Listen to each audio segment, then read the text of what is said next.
she won't fight for Virginians, she'll just push her extreme agenda forward. And just look at her record. Sears has repeatedly attacked reproductive rights, been clear she would enact a near total abortion ban, voted against the Right to Contraception Act, and told Virginia women, we need to make our choices before we're pregnant, not, after we've already made a choice. That was in quotations. Sears even wrote on the constitutional amendment protecting reproductive freedom that she's morally opposed to the legislation. She left a similar note on a bill protecting marriage equality that she's morally opposed to it. When a reporter asked her if she supported protecting same-sex marriage, she would only say she was okay with civil unions, even though the vast majority of the people of the Commonwealth of Virginia support marriage equality. Today, we're focused on these two areas where Sears refuses to protect our rights and is wildly out of step with Virginians. But there's more to her extreme record. As Donald Trump has attacked Virginia jobs, Sears has defended and cheered on the attacks. She said she doesn't understand why it's a huge thing to lose your job. She doesn't understand why it's a huge thing to lose your job. Virginia's slated to lose 32,000 jobs this year alone. We just can't afford it. Those families can't afford it. It's the same when she attacks public education, as students in schools face uncertainty and funding cuts.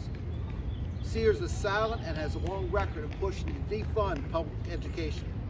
In recent weeks, as Medicaid cuts threaten access to health care for more than 200,000 Virginians, Sears has stayed silent, refusing to tell Virginians where she stands. Once again, she's going along with Trump's agenda instead of fighting for the people of the Commonwealth of Virginia. That's not leadership, and Virginia deserves better. Let's be clear, from rolling back reproductive rights and supporting a near total abortion ban, to backing Trump's attacks on Virginia jobs and Medicaid, to defunding public education and being morally opposed to marriage equality, Winsome Earl Sears is so far right, she's wrong for Virginia. That's why I'll be supporting Abigail Spanberger. I know Abigail will listen to Virginians.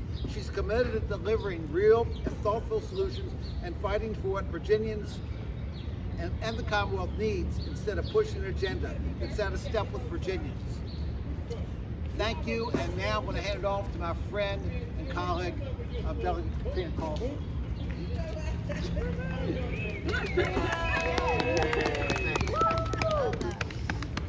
Thank you, Senator Deeds. My name is Delegate Katrina Carlson. As Senator Deeds mentioned, Winsome Earl Sears has an extensive record that's out of touch with Virginians. And if she has the chance, she'll enact this extreme agenda that will leave our rights open to attack. For one, Winsome Earl Sears has a dangerous record on reproductive rights. She said, quote, "We need to make our choices before we're pregnant, not, after you already made a choice." But then earlier this year, she voted against the Right to Contraception Act, leaving the door open for extreme restrictions on our access to birth control. After months of silence about her vote, she finally came out and said that protecting access to birth control is pushing a political agenda.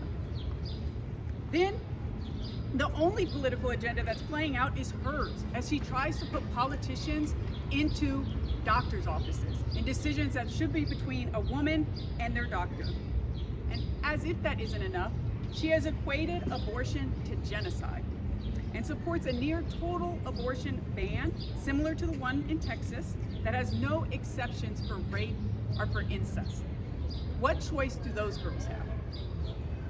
She even said she would do everything in her power to end abortion in Virginia.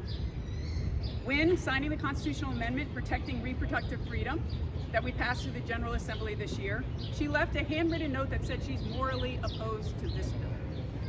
As in, she's morally opposed to protecting our freedom.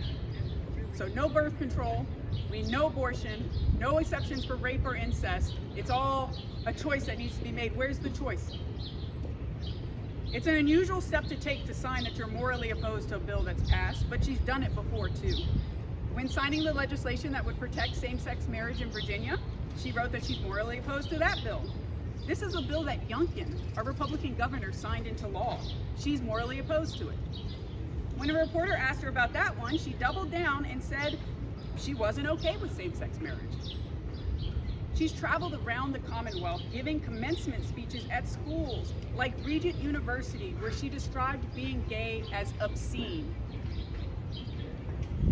The overwhelming majority of Virginians support same-sex marriage, but Sears doesn't care. She's only focused on pushing an extreme agenda that caters to the far right. She would roll back rights, banning abortion, banning same-sex marriage. Virginians deserve a leader that represents our values, one who will listen to what we believe and fight for what the Commonwealth wants and needs. And it's crystal clear that Winsome Earl Sears isn't willing to do that.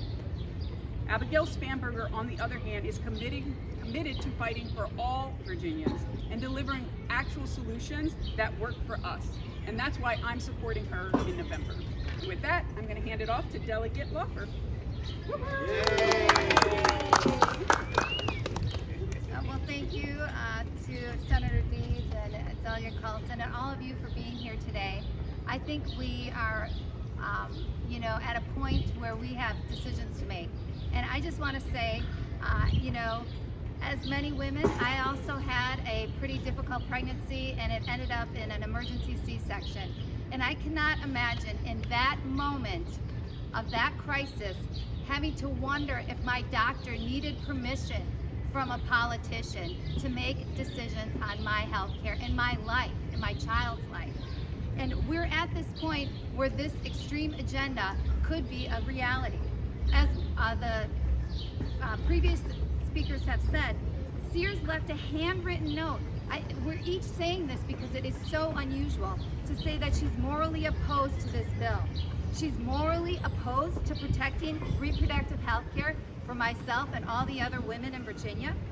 She's also this year said that women have that choice before they get pregnant.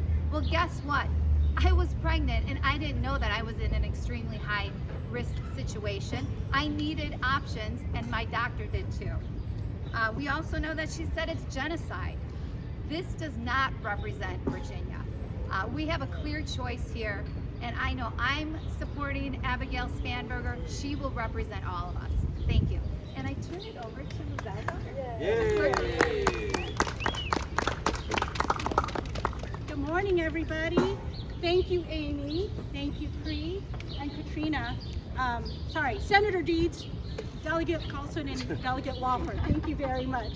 It's really hard because here in Charlottesville, we are all particularly close and we are all friends. But let me introduce myself. I'm Lizelle Duggar. I'm the Clerk of Court for the City of Charlottesville. On October 6, 2014 at 1:05 p.m. with 44 seconds, I had the honor of issuing the first same-sex marriage license to Catherine Gillespie and Andre Hayes. Now, as an aside, my colleague in the city of Richmond claims he has the first one in Virginia. Except I do, because I have the date stamp. He does not have a media date and timestamp tweet, which I do. So a shout out to Seville Weekly, who covered that event when we issued that first same-sex marriage license. 10 years to the day, we held a commemoration ceremony. 4 of the 5 couples that I issued same-sex marriage licenses came, and they gave testimony. And when asked, what did it mean to you? What did it mean for you to be able to get married in Virginia? The one word that kept coming through was equality. When your spouse, your life partner, is in the hospital, because you are married legally in Virginia, the doctors can speak to you. They don't need to look for mom and dad as next of kin. Your partner is now your wife, your husband, and their next of kin. When you talk about your children in our schools, having marriage license certified to the school allows both parents to pick up the child without going through the legal process of having a court declare them legal guardians. Equality, that's literally what came through when we talked about, well, why is it important? They didn't actually talk about themselves. They talked about their partner. They talked about their children. These are things I took for granted with my husband and my 2 daughters. If my husband's in the hospital, the doctors of course are going to talk to me. If my children are in school and I have to pick them up because they're sick, either my husband or I could pick them up. These are things that Catherine and Henri did not have, and the other 3 couples as well. So that's what it is. That's what it's about. It's marriage equality. It's fundamental. And I want to say that again. Marriage equality is fundamental. And Winsome Earl Searles wants to take it away. So why am I supporting Abigail? One, she's awesome. You know, awesome Abigail. But she does actually stand for what we believe in the Commonwealth of Virginia. She's strong. She's going to speak for us. More important, she's going to listen to us. I don't get that sense from the Republican candidate. So in November this year, because of equality, and yes, this is a pet passion of mine, I am going to put my vote in for Abigail Spanberger, and I will be urging other people to vote for Abigail Spanberger.